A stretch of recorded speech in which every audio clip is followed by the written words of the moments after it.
ওই নৌকার মধ্যে কিছু কাউয়া ঢুকছে, কাউয়া বিদায় করার লেগে এই গোলমাল খাইছে। এখন কইতে পারেন যে কাউয়া কারা? কাউয়া হইল নামে কয় শেখ হাসিনার, নামে কয় আওয়ামী লীগ, আর কামে বাগানবাসীর 5,000 টাকার থেকে 2,000 মাইরা দেয়। কাউয়া কেটা জানেন? কাউয়ায় ভোটের সময় কয় আমরা নৌকা লই আইছি, তাড়াতাড়ি ভোট দাও, আর আপনারা এখন রাস্তা বানাই দিবাইনি, কয় দিমু, এরপরে আর 5 বছর কোনো খবর রাখেন, এরারে কয় কাউয়া। মাননীয় সংসদ সদস্য এ লাফালাফি বাড়াবাড়ি যে প্রধানমন্ত্রী বলেছেন, বক্তৃতা করেন, শেখ হাসিনার নামটা পর্যন্ত শালীনতার সঙ্গে উচ্চারণ করেন না। করেন হাসিনা হাসিনা, আমরা ছাড় দিচ্ছি, কিন্তু মনে রাখবেন বাড়াবাড়ি করলে ছেড়ে দেব না। মাননীয় সদস্য জনাব সৈয়দ সাইদুল হক হবিগঞ্জ 4 সম্পূরক প্রশ্ন। স্পিকার, কালকে আপনারা ফেসবুকে দেখছেননি 100 কোটি টাকা, 196 কোটি টাকা মাইরা দুই বেটি জার্গা কানাডা কোর্ট লই আইছে। আমি ভিডিও অন করিয়া কইছি ওই তখন বেটি দুইটা টাকা লই জায়গা, একদিনে 80 লাখ মানুষে দেখছে। ওই ওসি আছে একলা রমনা থানার, আর টাকা শহরই সম্পদ, কেউ মারতে না এর বিরুদ্ধে। আমি গিয়া কাগজ লিয়া গিয়া কইছি আমি ওসির বিরুদ্ধে দাঁড়াইছি, তার তদন্ত হোক, তার যদি সম্পদ পাওয়া যায় তার জেলে দেওয়া হোক। বাধ্য হয়েছে দুদক, দুর্নীতি দমন কমিশন আমার অ্যাপ্লিকেশনের উপর নিতে। আমার এই ওসি এমন কোন ভাবে নাই তদবির করছে না, প্রেসার পর্যন্ত আমারে দিছে।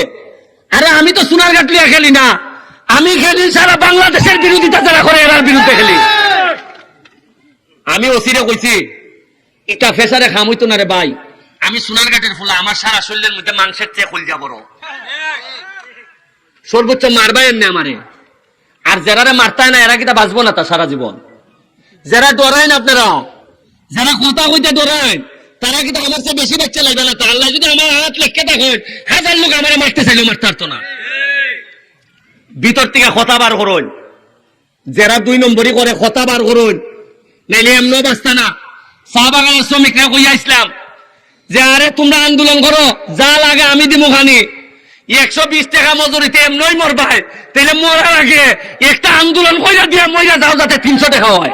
উন্নয়ন আমি আপনারা একটা কথা কইয়া যাইতাম চাই, খালি আমার আর মরলে উনকা আর আমার কোনো দুঃখ নাই, একটুই কষ্ট লাগবো যদি উনকা মরি, আমার ছেলে মেয়ের লেগে কষ্ট লাগতো না।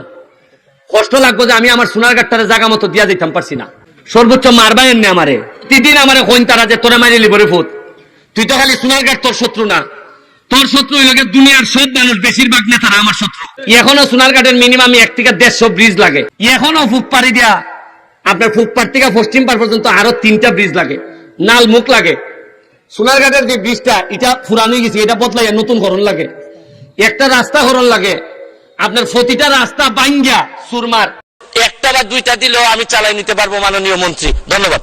আমি এখন মাননীয় যোগাযোগ মন্ত্রী জনাব ওবায়দুল কাদেরকে তার বক্তব্য রাখার আহ্বান জানাচ্ছি। মাননীয় স্পিকার, আমি মাননীয় স্পিকার, আপনিও বোধ ভুলক্রমে, আমি এখন যোগাযোগ মন্ত্রী নই, যেটা আমাদের বিরোধী দলের সদস্যরা। আমি সড়ক ও সেতু মন্ত্রী, সড়ক পরিবহন ও সেতু মন্ত্রী। হ্যাঁ, এটাই হলো শুদ্ধ। এখন দেখলাম তারা এটাও জানে না। আমাকে আপনি তো যোগাযোগ ছাড়া কথাই বলেন নাই সব সময়। এ লাফালাফি বাড়াবাড়ি যে প্রধানমন্ত্রী বলেছেন, বক্তৃতা করেন, শেখ হাসিনার নামটা পর্যন্ত শালীনতার সঙ্গে উচ্চারণ করেন না।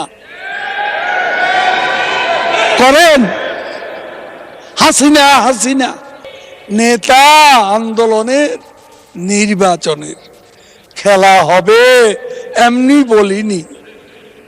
মাননীয় সংসদ সদস্য, ভারতে পশ্চিমবঙ্গে যে নির্বাচন হলো, যে নির্বাচনে মমতা ব্যানার্জি বিপুল সংখ্যাগরিষ্ঠতায় জিতেছেন, সেখানে মূল স্লোগান ছিল খেলা হবে। কি আমি ভুল বলেছি?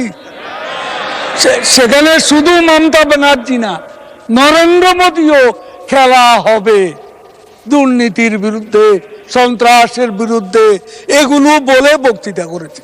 এটা কোনো হালকা বিষয় না। রাজনীতিতে এই পলিটিক্যাল হিউমার আছে, তো পশ্চিমবঙ্গে তো কেউ বলেনি এ কথা। আর আমি কালকে 2 লাখ লোকের সামনে বক্তৃতা করছি, সারা মাঠ খেলা হবে বলেছে। তাহলে জনগণ তো এটাকে অপছন্দ করছে না, আপনি কেন করছেন? আপনার ভালো লাগে না, আপনি বলবেন না। আমি বলবো এটা একটা পলিটিক্যাল স্লোগান। পশ্চিমবঙ্গ ভারতে গণতান্ত্রিক দেশ, প্রাইম মিনিস্টার নরেন্দ্র মোদী এবং মমতা ব্যানার্জি মুখ্যমন্ত্রী, তারা এক্সচেঞ্জ করেছেন এই শব্দটাই বেশি, এই স্লোগানটাই বেশি। তাতে কিন্তু গণতন্ত্র হালকা হয়ে গেছে। জনগণ কি সেটা মনে করে? জিজ্ঞেস করুন। জনগণ তো সমস্যারে পাল্টা সঙ্গে সঙ্গে স্লোগান দিচ্ছে, উচ্চারণ করছে। তা আমি তো জনগণের ভাষাটা যেহেতু জনগণ পছন্দ করছে সেই জন্য বলছি। আমি তো মারামারি করতে বলিনি, আমরা তো মারামারি করতে বলিনি, আমরা ছাড় দিচ্ছি। কিন্তু মনে রাখবেন, বাড়াবাড়ি করলে ছেড়ে দেব না। পরিষ্কার কথা। আমরা কি আওয়ামী লীগ কোথাও আপনাদের সাথে মারামারি করতে গেছি? কেন এসব কথা তুলছেন? একটা লোক আমরা ঘরে থাকতে পারছি 5 বছরে 5 সপ্তাহ আমি আমার নিজের ঘরে থাকতে পারিনি।